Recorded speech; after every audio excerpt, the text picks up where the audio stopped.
If your Asana is anything like mine used to be, it's probably filled with completed projects that you haven't touched in months or maybe even years, tons of tasks that no longer need your attention, and a cluttered dashboard that just feels overwhelming every time you log in. In this video, I'm going to show you how to archive and declutter your Asana workspace so that you can start 2025 fresh and focused. I've personally helped clients with this when they have found themselves constantly distracted by old projects.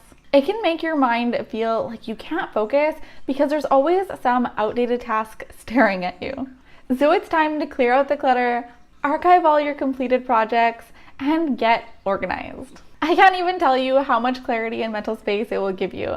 It will be like your digital workspace finally matches the way you want your business to feel: clean, organized, and efficient.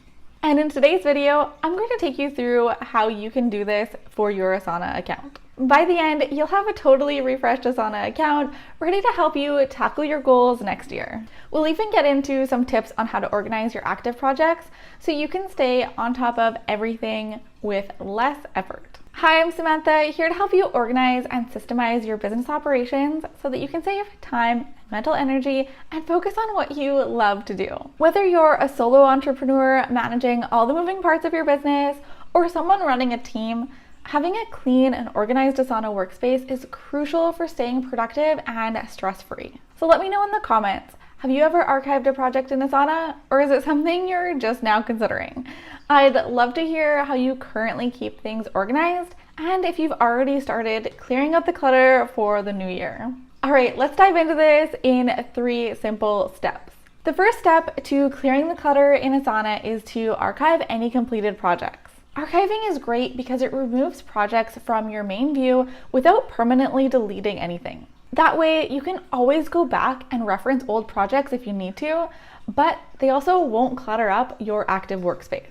If you've never done this before, you might be logging into your Asana dashboard and being greeted by a bunch of completed projects that are still cluttering your workspace. Every time you see these old projects, it can be distracting, making it hard to focus on your current priorities. You might hesitate to archive them, thinking, what if I need to look at this again? However, archiving these completed projects can be a game changer. By doing so, you can declutter your Asana account and create a more organized environment. And the best part, even after archiving, those projects will still be just a few clicks away if you ever decide you need to reference them again. So once you take that step to archive, you may find that your workspace feels lighter and your ability to concentrate on ongoing tasks improves significantly. It's a simple yet effective way to increase your productivity and to give you peace of mind. So another tip is to schedule a monthly or quarterly review of your Asana projects. At the end of each period, you can archive anything that's completed. This way, you're not letting old projects linger in your workspace, and you'll always have a clear view of what is active. So once your completed projects are archived, the next step is to organize your active projects.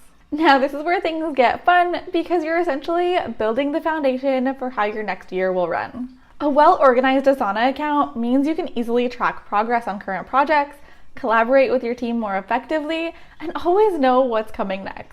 Years ago, when I first started using Asana, I found myself juggling multiple projects for different clients, and my account was a complete mess. Tasks were scattered across various boards, and I often spent time searching for what I needed than actually working on my tasks.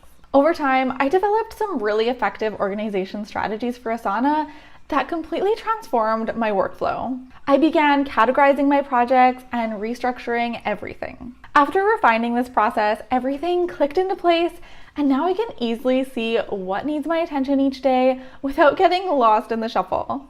If you're looking to streamline your Asana experience, I invite you to check out my Asana Essentials Toolkit. There you can learn how to implement these strategies and get access to my foundational system templates to help you stay organized and focused. Go to samanthacasbrick.com/AE to learn more and get started. All right, here are some ways you can get started organizing your account. So categorize your projects.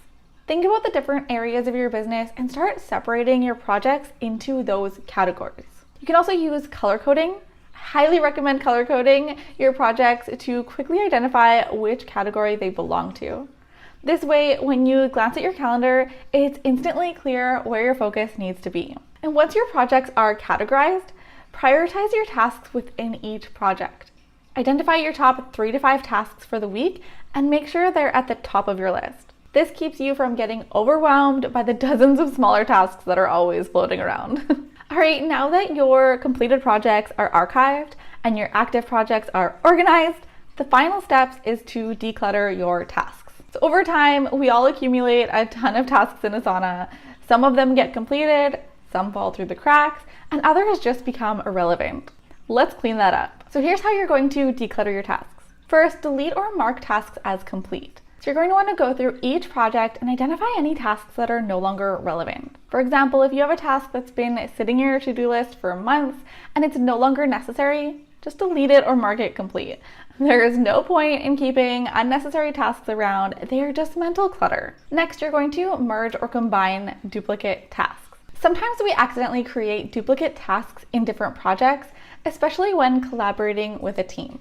If you find any duplicate or similar tasks, merge them into one. This will streamline your task lists and eliminate redundancy. Next, use tags and sections. So maybe you found yourself in a situation where your Asana account feels cluttered with too many low priority tasks. You might have tasks lingering on your list for weeks, even though they aren't critical to moving your business forward. By taking a moment to assess what truly matters, you could delete those unnecessary tasks and declutter your account. Once you do, you'll likely find that your workspace feels much more manageable, allowing you to concentrate on the work that really matters to you and your goals. So here are a few final tips for keeping your Asana workspace clean and clutter-free throughout the year. So first, you're going to schedule regular check-ins. So set aside time at the end of each month or quarter to archive completed projects and clean up your task list. This ensures that you're always working from a clean, organized Asana account. Next, stay disciplined with task management. Don't let tasks pile up. Try to keep your task lists lean by regularly reviewing and prioritizing what's truly important. Next, utilize sections and tags from the start. Take advantage of Asana's sections and tags to organize tasks within projects. This allows you to group similar tasks together, making it easier to navigate and focus on what needs to be done without getting overwhelmed by unrelated items. Don't wait until you already have an overloaded project. Use them from the time you start setting each project up for best organization moving forward. All right, if you want to see exactly how to archive projects, teams, and tasks in Asana, you can watch this video next. All right, thank you so much for watching. I hope you found this video helpful, and I will see you next week. Bye.